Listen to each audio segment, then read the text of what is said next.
son wanted to be the security guy. He claimed he was a security guy.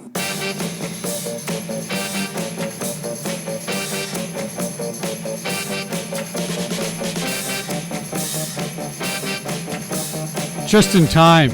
Welcome to a predictable version of Security Guy Radio. I hope a predictable version. Yes, and that's my middle name, Just in Time. Just in time. Interesting.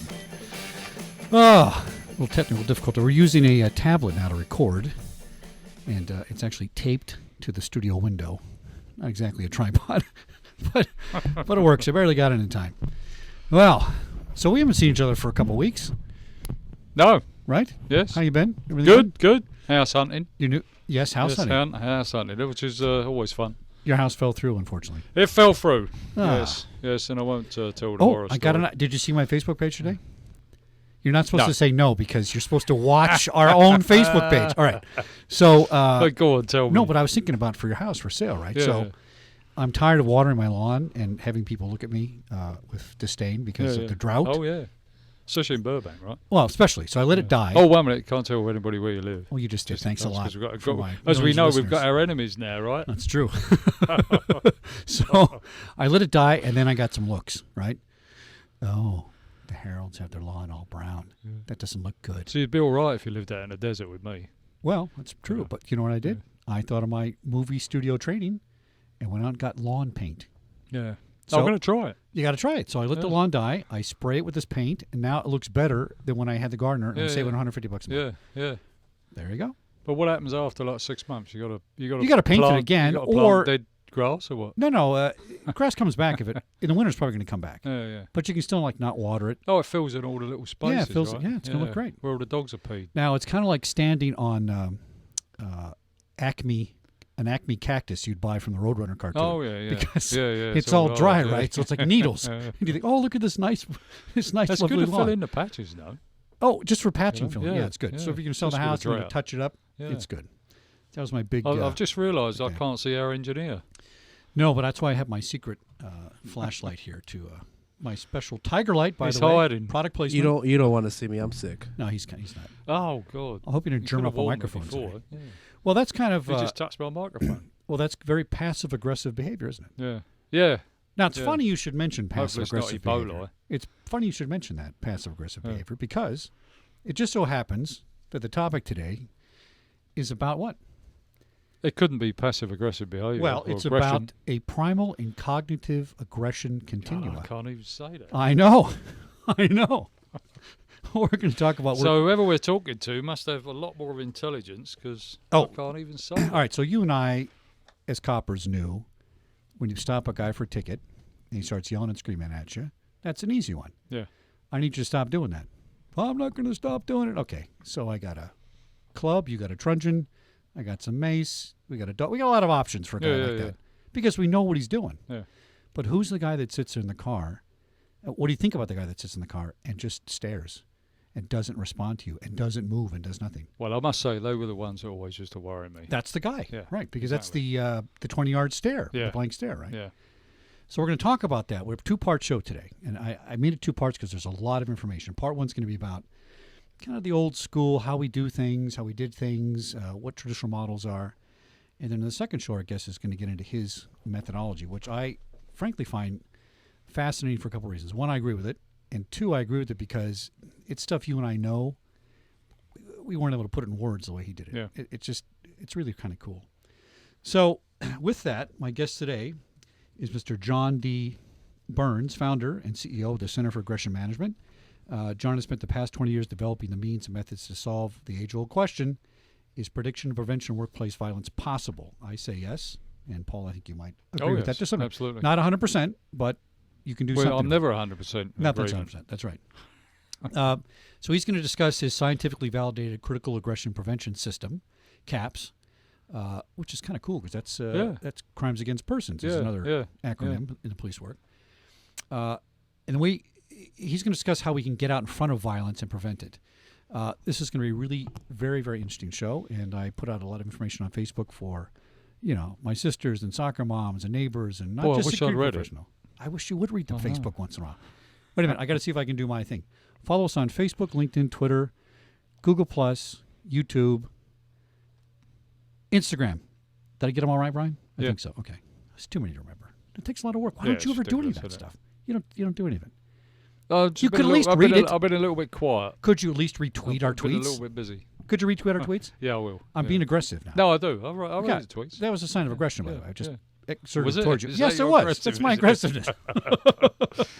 aggressiveness. Well, it's time to bring in an expert before this digresses into a brawl. Yes. A good old-fashioned Donnybrook. Yeah. John, how are you tonight?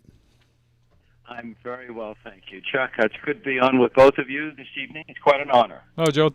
Forgive all our shenanigans and goofing around, but we do have to try and have a little fun on here. But this is a serious subject, and we want to kind of get right into it with you. We spoke for many hours prior to the show about all the data and information in here.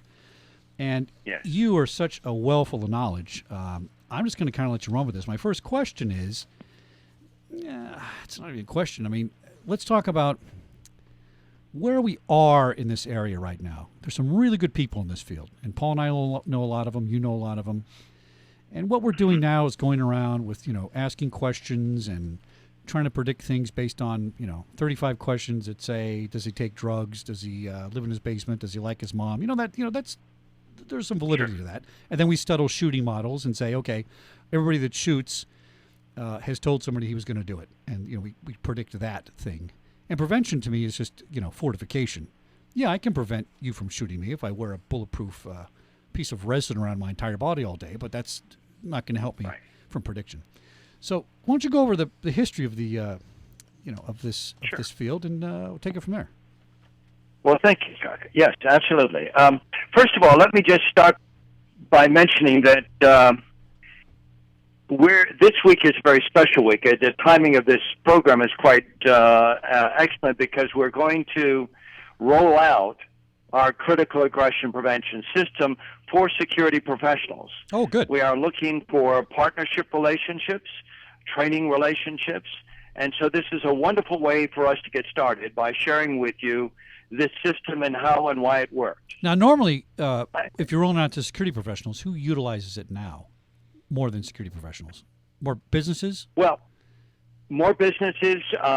Many are academia, the colleges and universities, things of that sort, corporate.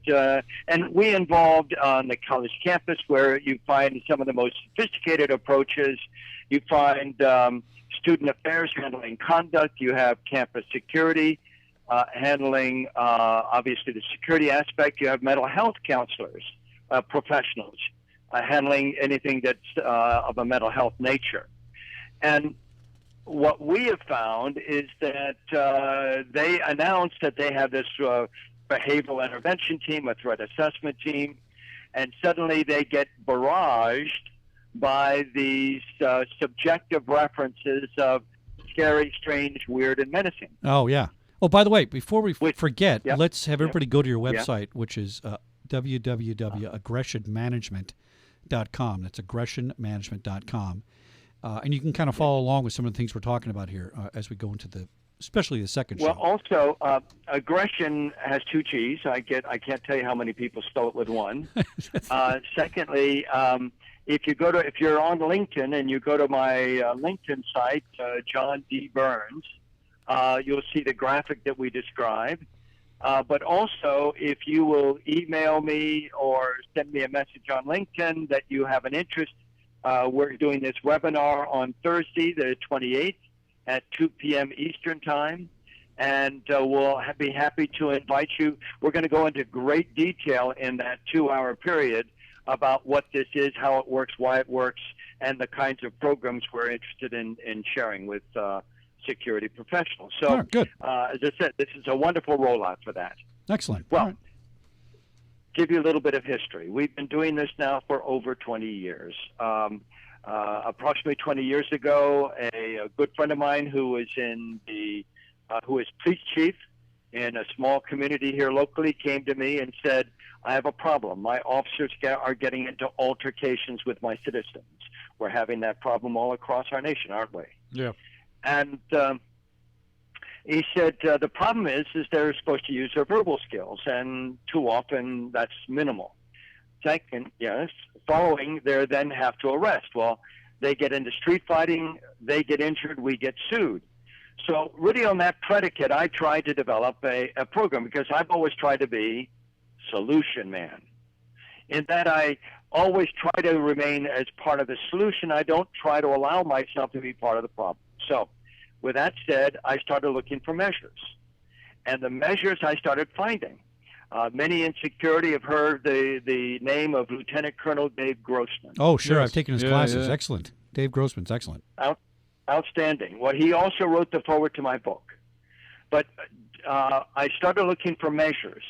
And Dave and Bruce Siddle, who's also famous as a researcher in law enforcement, did the research. That description between aggression, the production of adrenaline, the increase in the heart rate, and the resulting body language and behavior that we can identify and measure, all well-researched and peer-reviewed. But they, being law enforcement and military, really didn't care where aggression originated because they had an aggressor before them. So I wanted to know where it originated, and we went to people like Joseph Ledoux, Archibald Hart, and others that had done an enormous amount of research in the area of anxiety and adrenaline, and realized that aggression actually began when a person stopped coping. That threat mechanism went off in the brain, they started producing adrenaline, and that was the beginning of aggressive behavior. Now let's define, let's back up a second. Aggression, yep. Though, maybe I'm getting ahead of myself, but you're not talking about the cop understanding when the guy's pissed off and is going to swing at me, because I know that. I know that before he swings, and I swing at him first. You're talking about a much lower level. You're talking about a very low level of basically redefining what aggression means. Is that correct? Yeah. Look, okay. Everyone out there listening understands, intuitively can tell when someone's aggressing before them. Right. They know that there's certain body language and behavior that are indicative of someone emerging right before them, escalating right before them. What we wanted to do is get a full picture, starting from the very outset of aggression, right up through its most violent form of aggression. So that's why we went to this very basic form. We call this, when we put this together, Lieutenant Colonel Dave Grossman and Bruce Siddle's work, along with Joseph Ledoux and Archibald Hart, and we connected those dots, and we came up with what we call primal aggression.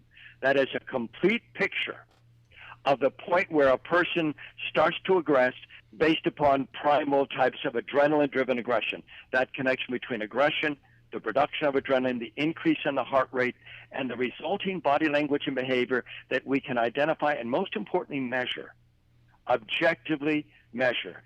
When I was working with the military, we were using infrared to identify a square inch of skin. We could identify a person's pulse rate and watch it go up and down remotely based upon the stimulus that were occurring with that individual. Oh, interesting. So this is all very based, steeped in science. However, this was the aggression, this primal aggression, this adrenaline-driven aggression, was the aggression of someone losing control. So what about conscious, deliberate aggression? It didn't fit. Different type of aggression. Absolutely. We developed cognitive aggression. Cognitive aggression, very simply, is intent-driven aggression. What is your intent with this person or persons? Is it in your interest and theirs, therefore a win-win as it ought to be? Or is it in your interest and to their detriment? In other words, you're going to victimize someone. You're becoming a victimizer. Now, we have 9 clearly defined levels, and that pictorial representation, either on my website or the one you put on your site, of primal and cognitive aggression, shows 9 clearly defined levels of behavior, body language, and communication indicators representing these 9 levels or phases, stages of aggression. But the first grouping of cognitive aggression are the victimizers. The next grouping are the predators. John, hold that thought Predators right there. We're going to take a break. We'll be back in a minute on Security Guy Radio. Visit us on securityguyradio.com. Follow us on Facebook, Twitter, LinkedIn, YouTube, Instagram. And anything else that and anything else that might be out there. Back in a minute. Thanks. Security breach. Security breach. Security breach. Security breach. Security breach. Security breach.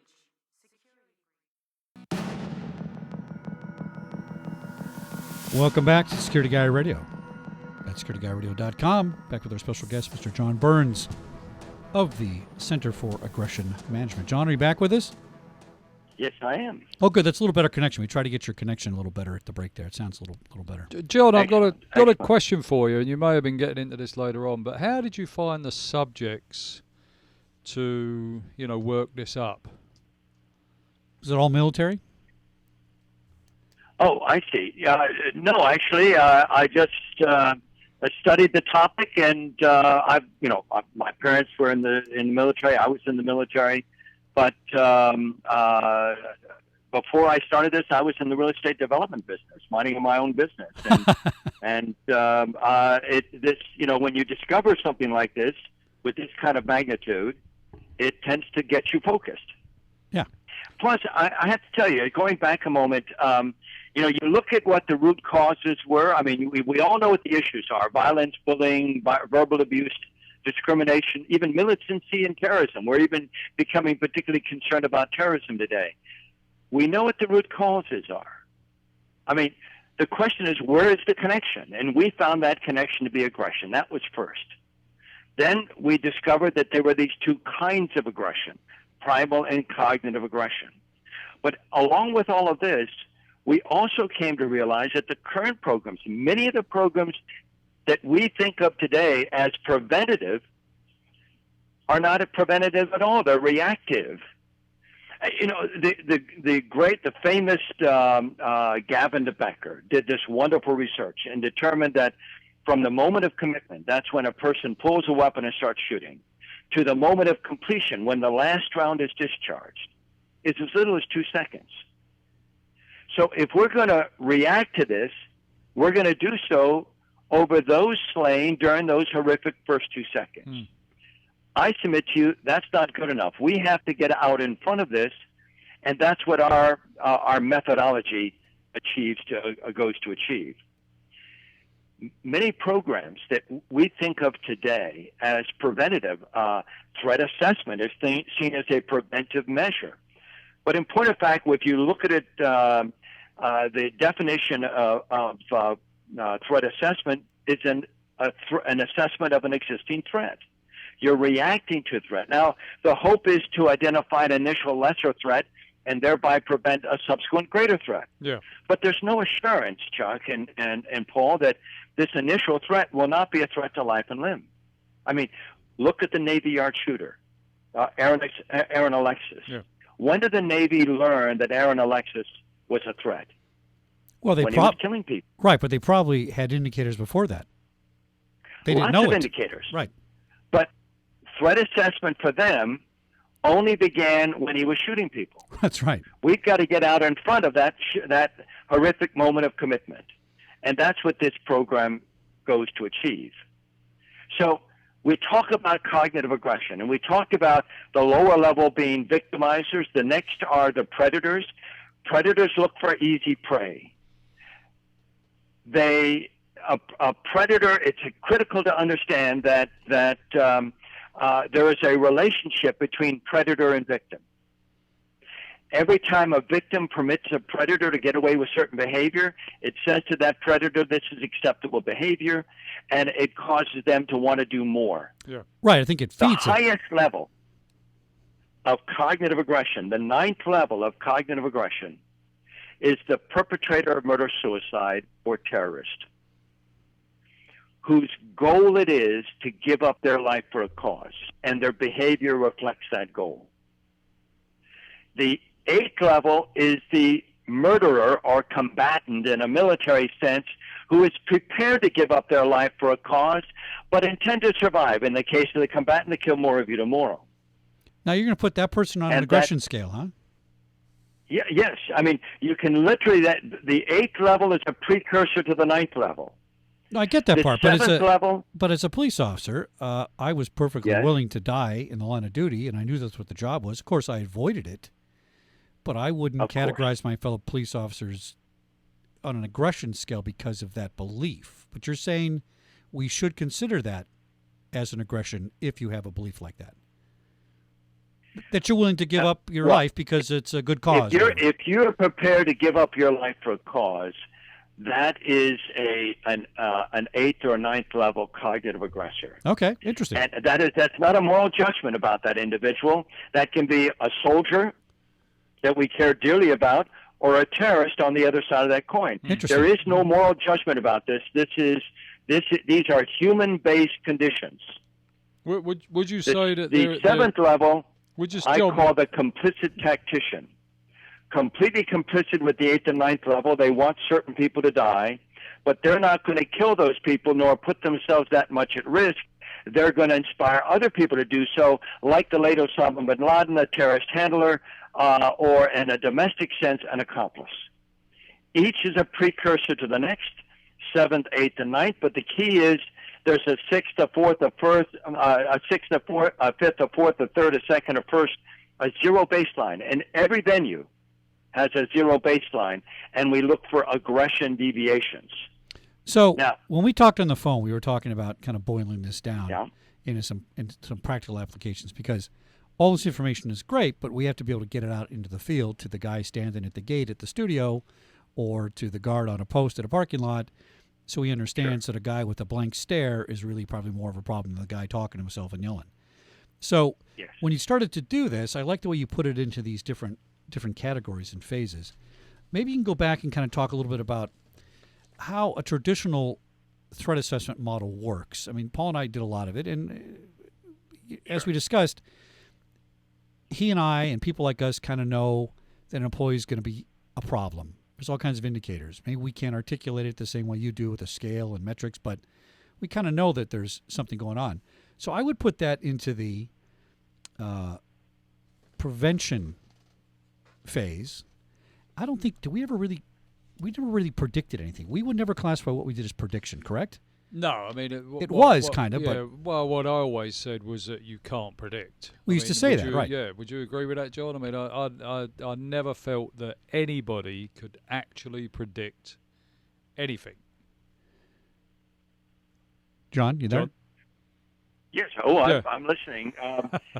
Look, it is understandable, as you started out the program by saying, there is no absolute 100%. John, hold on a second, John. We're losing your signal there. We can't hear you. Are you back to the phone there? Is that a speakerphone or a regular phone? No, it's regular phone. Okay, yeah. All right, go ahead. I'm sorry.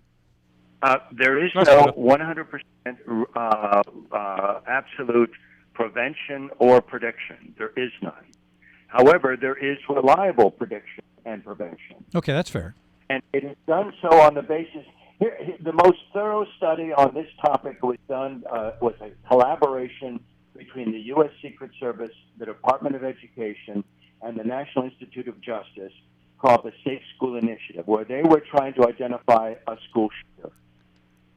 And the first thing that we learned from that exercise was that they determined that there was no way that you can use profiling or to either identify another shooter or to assess the risk that a particular student may pose for school-based targeted violence. Now, what they realized in that study was that what profiling does do is that it tells us within a certain group of people there's a higher probability of a shooter. Yeah. It does not tell us who the next shooter is. That same study goes on to say, however, the ultimate question is whether a student is planning or preparing for an attack, or are they on a pathway to a violent attack, is another way of saying that. John, hold that thought. We're going to take another break. We'll be back in a minute on Security Guy Radio. That's securityguy.radio.com. Security breach. Security breach. Security breach. Security breach. Security.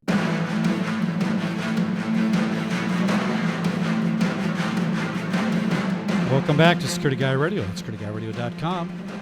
Follow us on Facebook, Twitter, LinkedIn, Instagram, Google Plus, and YouTube. I got it. I finally got it. I think I finally got it. Jules, you've got it.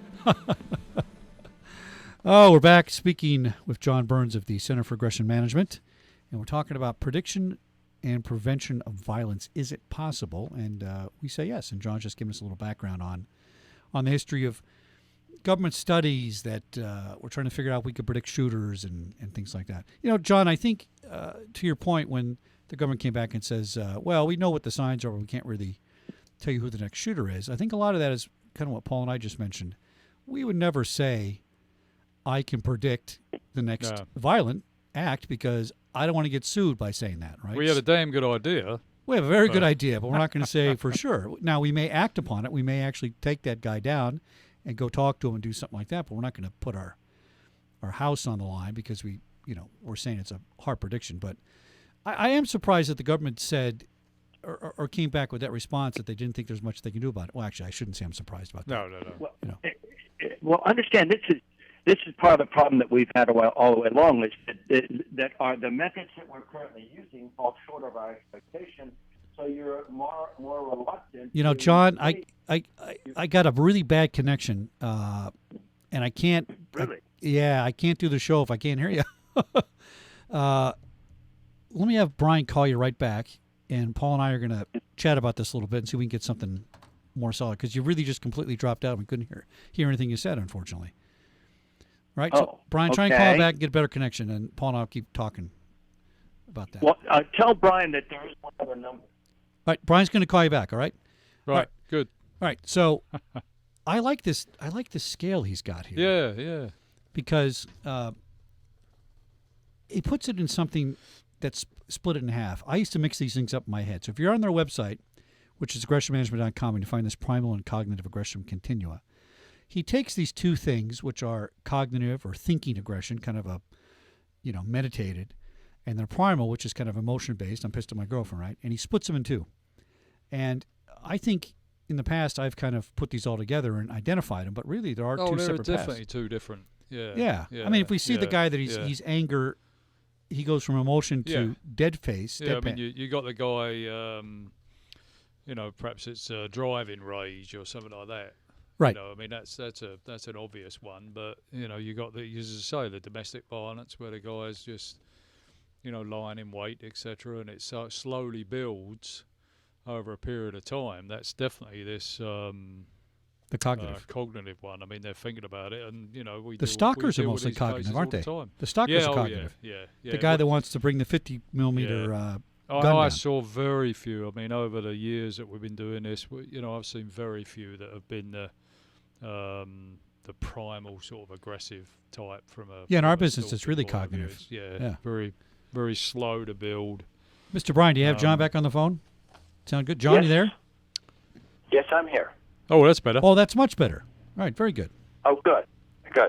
All right, so Paul and I were just, while you're off the phone, Paul and I were just kind of talking about how this is broken into two sections and how we kind of really would put the stalkers almost exclusively into that cognitive area. Yes, that's correct. But please understand that you see how they're conjoined at the bottom. Yeah. During the escalation phase. And what usually, I mean, if we're to illustrate that to you, if I were an aggressor, I was an inconsiderate person, and I said something that offended you, you would get a boost of adrenaline. That's primal in nature. Right. You would decide to say something to me. That was intent-driven. That's cognitive. I then am offended by what you say. I get a boost of adrenaline. That's primal. And then I decide to act against you. That's intent-driven. That's cognitive. So you see, one feeds off the other until we reach that crisis phase where they appear to divert. The primal aggressor, because that person is primarily losing control, spirals out of control into panic and or rage, where the cognitive aggressor becomes tactical. And when I say tactical, I don't necessarily mean well thought out, although it can be very well thought out. Sung Hee Cho at Virginia Tech chained the back of the building so that they would be able to corral more people and thereby kill more people. Right. But I mean by tactical, I mean that they've identified their target and they're committed to the destruction of that target. So, John, would you say that the split there is the ability to actually control one's aggression? That's what splits the two? It means that you can observe someone who, from the 7th, 8th, and 9th level, they become so dramatically primal or cognitive that you can distinguish them one from the other. And that is particularly important here, Paul, because Well, realize that we made this discovery 20 years ago. So when 9/11 happened, we were invited to speak to the directors of behavioral science for both the FBI and the TSA at Quantico at the FBI Academy. And the director of behavioral science for the FBI said, well, out of every 200 people that request a presentation, we permit one. He said that says volumes about our interest in the subject matter. At the end of the presentation, they gave me a publication that had all the devices to identify a terrorist that they were trying to create or had created at that time. After reading it, I explained to them, I said, the problem you have is you're identifying what I call a primal aggressor. You're identifying stress, anxiety, orbital flushing, darting eyes.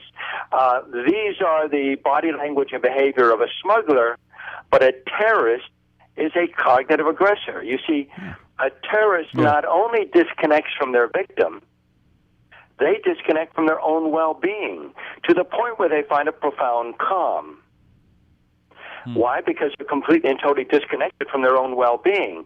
This person becomes steely. This is why they can blow themselves up with their own children in the back seat. This person becomes particularly lethal because of that. They have no qualms about killing multiples of people regardless of their age or gender. This ninth-level cognitive aggressor, like we saw in Newtown, Connecticut.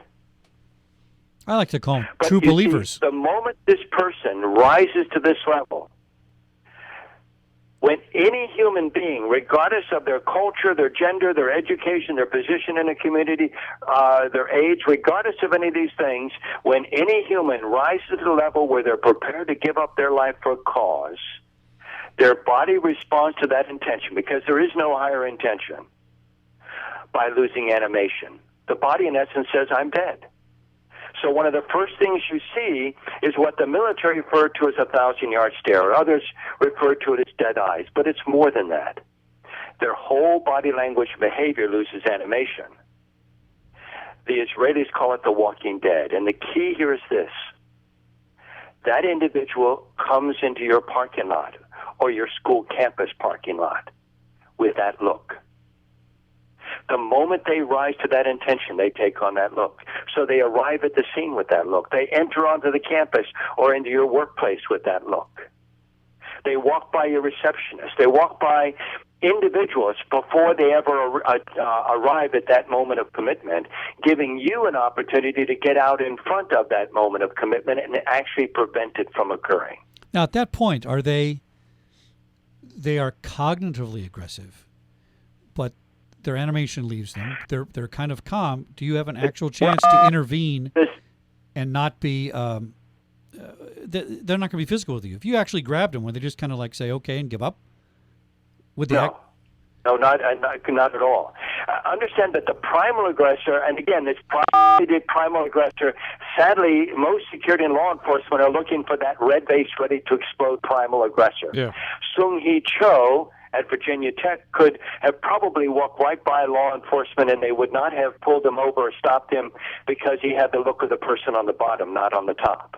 Right, but a lot of people and shooters, once they're confronted by the police, do two things. They shoot themselves or they just say, okay, I give up. Well, there you go. Yeah. Well, here's the difference. If you come upon a cognitive aggressor at the 9th level, remember, their goal is to give up their life for a cause. Right. If you approach that person in uniform, they will start shooting immediately or push the button and blow themselves up.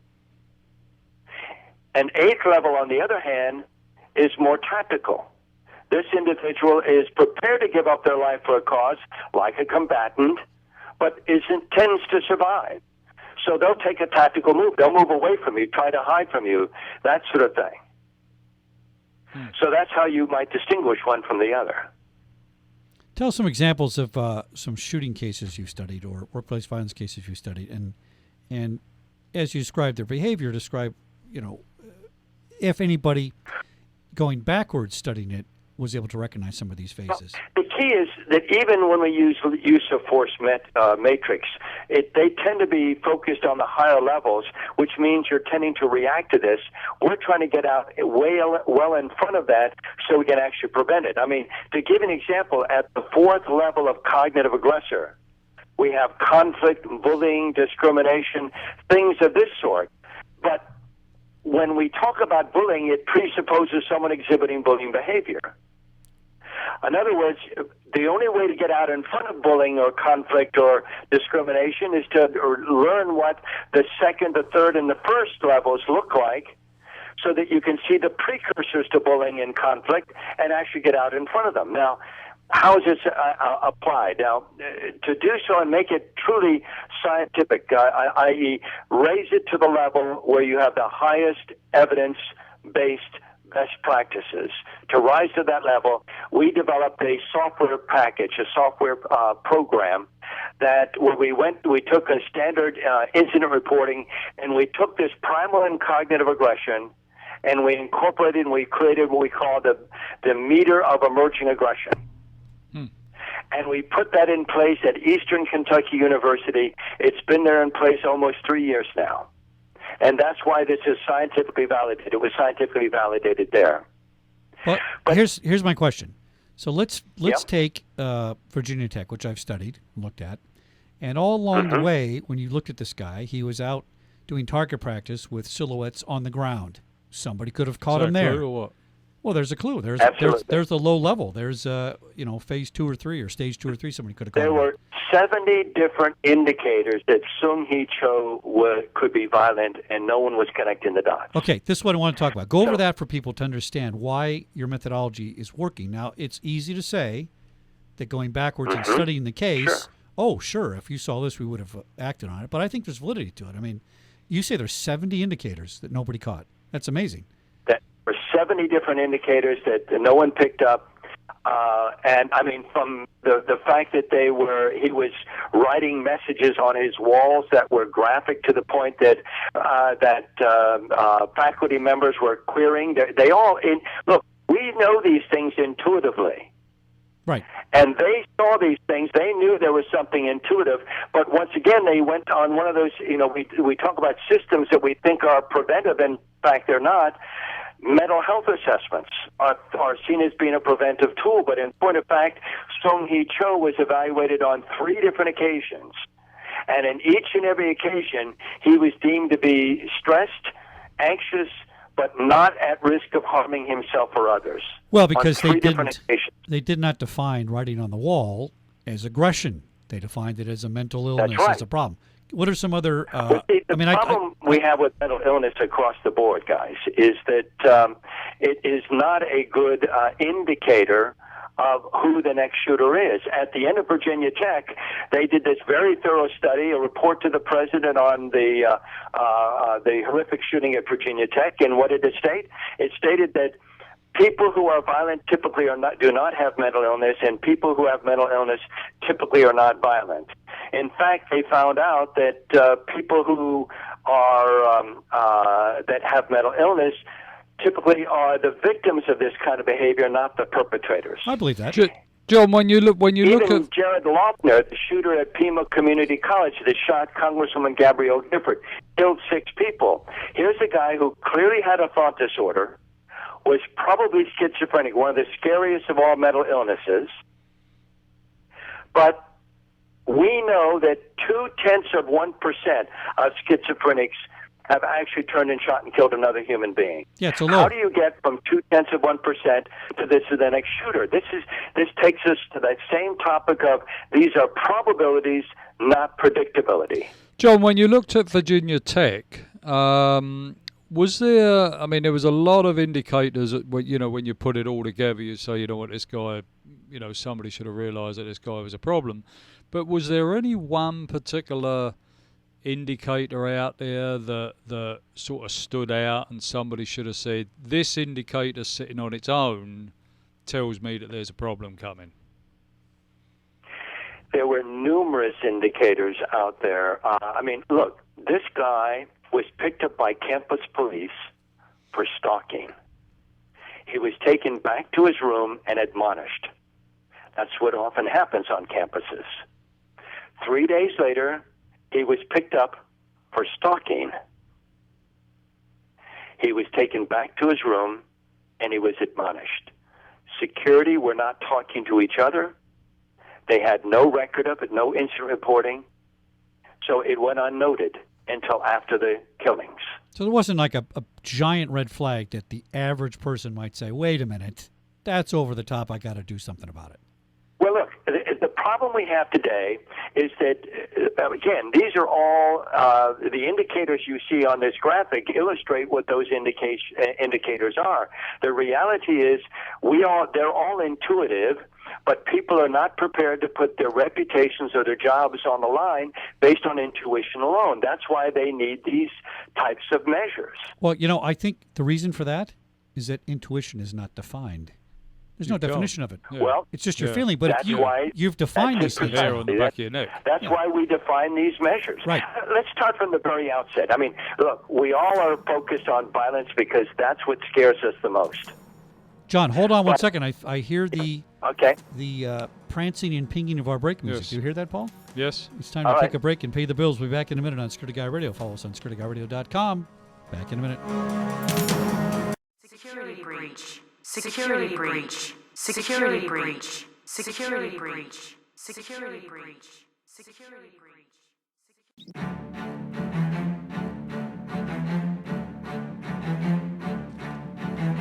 Welcome back to Security Guy Radio. That's securityguyradio.com. Follow us on YouTube, Facebook, Twitter, LinkedIn, Instagram, and Google+. Yeah, I can't forget Google. No. They'll get very upset with me. They'll take all our search indexes off the web. Again. Welcome back, John. We're talking to John Byrnes of the Center for Aggression Management. We're talking about two types of aggression, and we're actually redefining, I think this is kind of redefining aggression for the Thank you. Yes. For the security community, because it's really, it's primal versus cognitive, which is a nice way to break it in two. But as John and I were talking about a couple of days ago, Paul, before the show, aggression is when I try to screw you at work. Remember how many times people try to screw us at the studios? I can't remember. You can't remember. That's standard operating procedure at a studio. Everybody wants your job or thinks they should have your job, right? Well, John's defining that as aggression. Now, isn't that an interesting way to think about it? Because at that level, what's that person intending? For you to lose your job. Oh, absolutely, yeah. And that's harm. Yeah. So I think if you have somebody in a work environment, a school environment, that's acting weird and strange, to your point, John, that people are afraid to put themselves out there and say, hey, wait a minute, we have to do something about that guy. I think a lot of times it's because they just don't know what it is. Well, the intuition's saying, wait a minute, it doesn't feel right. But if the corporate policy said, talking about you behind your back and spreading rumors is aggression, we're going to fire your ass. That's it. It's a good point, because when you look at some of the work environments and you see somebody that will gladly have you terminated for absolutely no reason. Right.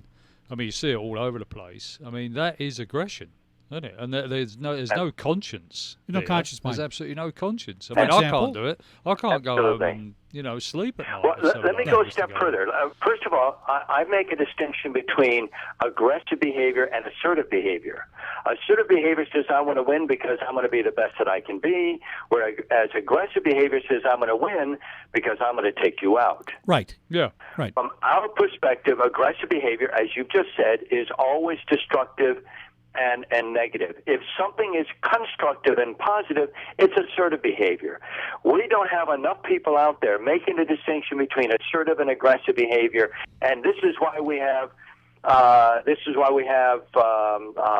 basketball players throwing chairs into the stands, boxers biting each other's ears off.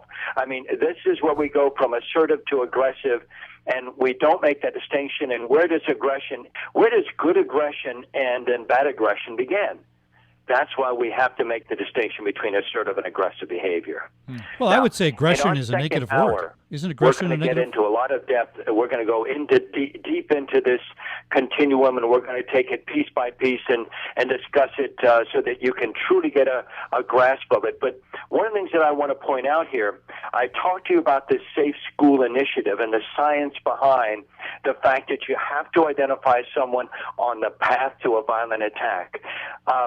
What we call emerging aggression. Well, finally, in December of 2013, even the FBI's Behavioral Analysis Unit, Behavioral Threat Assessment Center, their chief, Andre Simmons, came out and stated that the way they help prevent violence is they and predict future violence is by identifying a person who's on a pathway to violence. There it is. This has been the basis of our work for 20 years. So it fits naturally into the solution that everyone is looking for, is a way of getting out in front of this violence. If you want to prevent violence, you have to be able to get out in front of it, i.e. foresee the precursors to violence and actually begin to do so. And one of the things, we actually go down and where actual aggression begins. And again, we're going to get into this more in the next hour. But let's take the fourth level of cognitive aggression. We have what we call planting the seed of distrust. Now realize this applies to all cultures, gender, education, age, position in the community. So planting the seed of distrust. If I can use you, Tom, as an example, if I were going to aggress against you at this fourth level, it is too daunting at the fourth level to go face to face with you. So I'm going to go to what I call your community. Those people who you like, respect, and love, and who you want to like and respect and love you back. And I go to them and I say, you know, this Tom, I just don't know about him anymore. And they say, what do you mean? We like Tom. And I say, yeah, you know what, but I just don't know if I can trust him anymore. What have I just done? Well, you just ruined my, you tried to ruin my reputation. Well, absolutely. I've planted a seed of distrust, which will grow like wildfire. Now, this is common practice in every organization out there, institutional organization. But it is outright overt aggression at the fourth level. It is not seen as aggressive, but we have an advantage.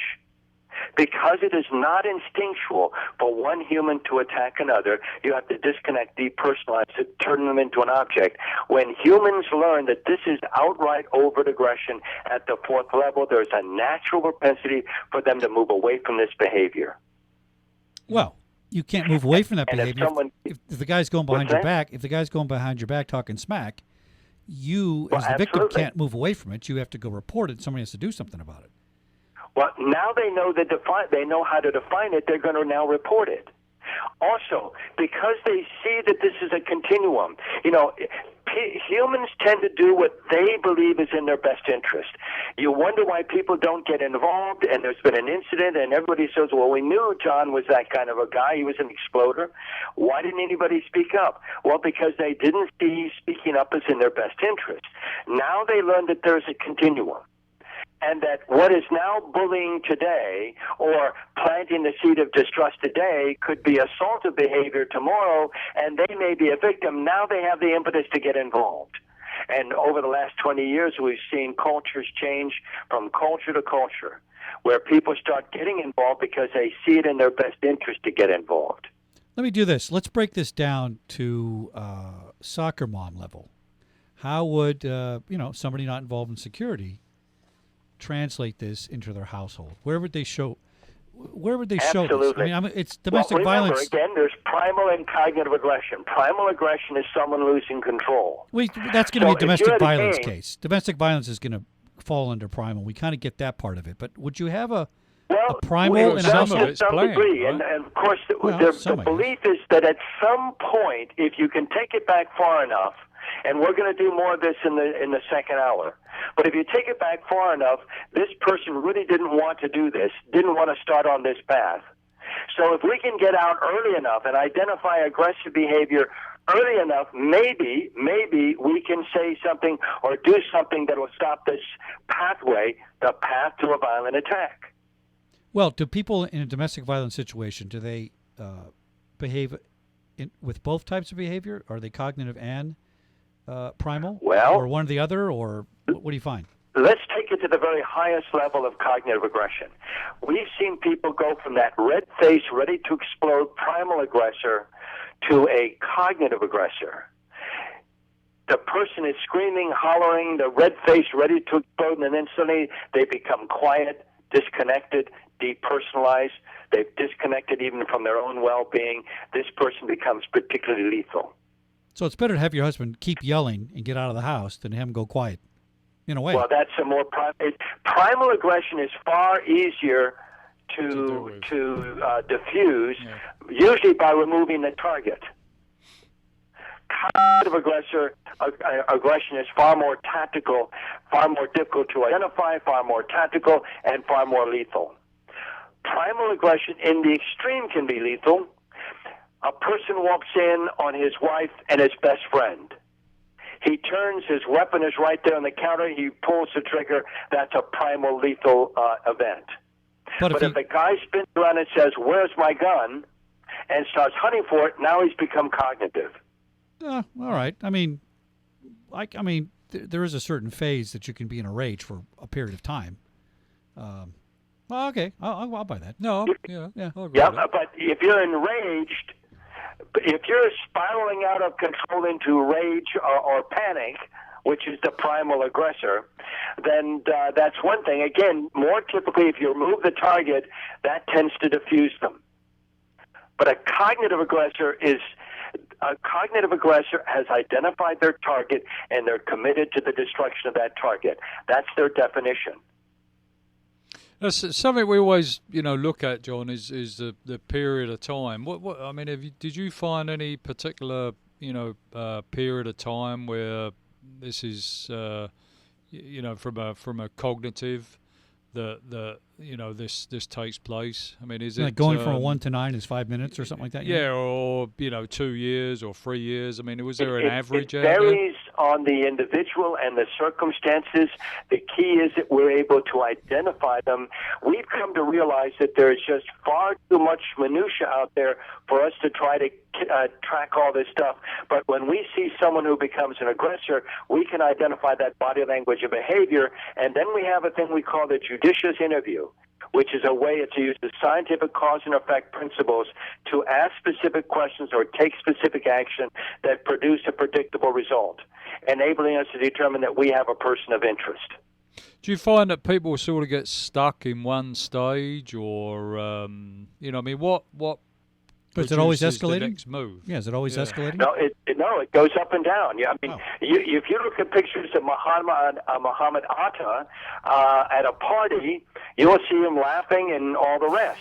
But the moment he makes that commitment, you see that 1,000-yard stare come upon him. And again, it's the whole body language and behavior. Brian, we're out of time for our first segment. Yeah. Stay on the line. We're going to come back Sounds for good. our second hour, and we're going to get into the 1 through 9 specific examples of this behavior and how you can recognize it. Thanks for listening. Cheers. We'll see you in a few minutes on Security Guy Radio. That's securityguy.radio.com. Follow us on YouTube, Facebook, Twitter, LinkedIn, Instagram, and Google+.